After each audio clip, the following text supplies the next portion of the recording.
Bismillahirrahmanirrahim. Certains diront, toutes les portes devant moi se sont refermées.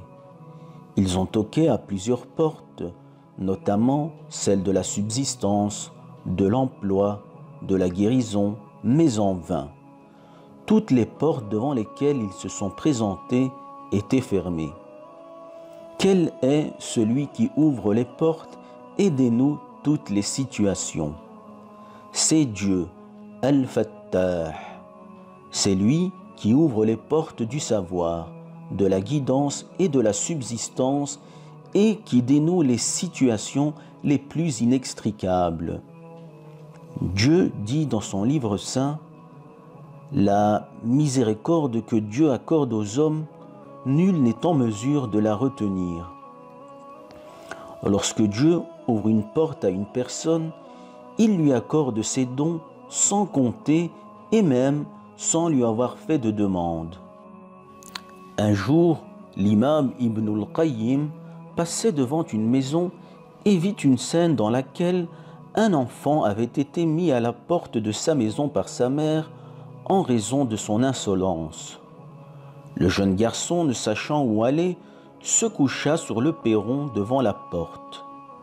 Après un certain temps, la mère lui ouvrit la porte par miséricorde.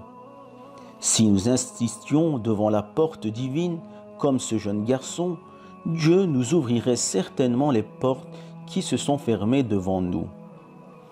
Dieu est plus clément envers nous que ne l'est une mère vis-à-vis de son enfant. Dieu nous veut du bien. C'est en effet Dieu qui ouvre toutes les portes, raison pour laquelle il faut persévérer et insister dans les demandes jusqu'à ce que celles-ci s'exaucent. Ne soyez pas impatients. Dieu est capable de toutes choses. Adressez-lui vos demandes avec ferveur et inlassablement. On pourrait se poser la question, comment ouvrir ces portes? La réponse réside dans deux choses. Premièrement, la prière. De nombreuses personnes se plaignent de leurs impasses alors qu'ils n'accomplissent pas la prière.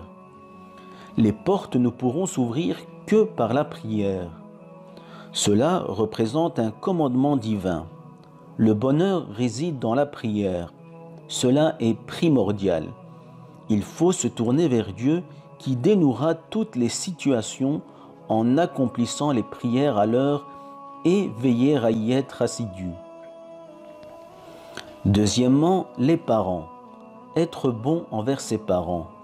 Dieu ne sera pas satisfait de vous tant que vos parents ne seront pas satisfaits de vous. C'est une des causes du bonheur et de la délivrance de tous les maux.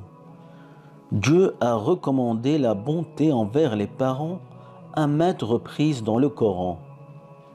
Réformez vos relations avec vos parents et faites preuve d'humilité à leur égard.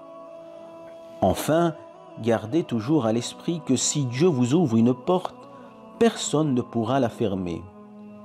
Insistez donc dans vos demandes et tournez-vous vers Al-Fattah.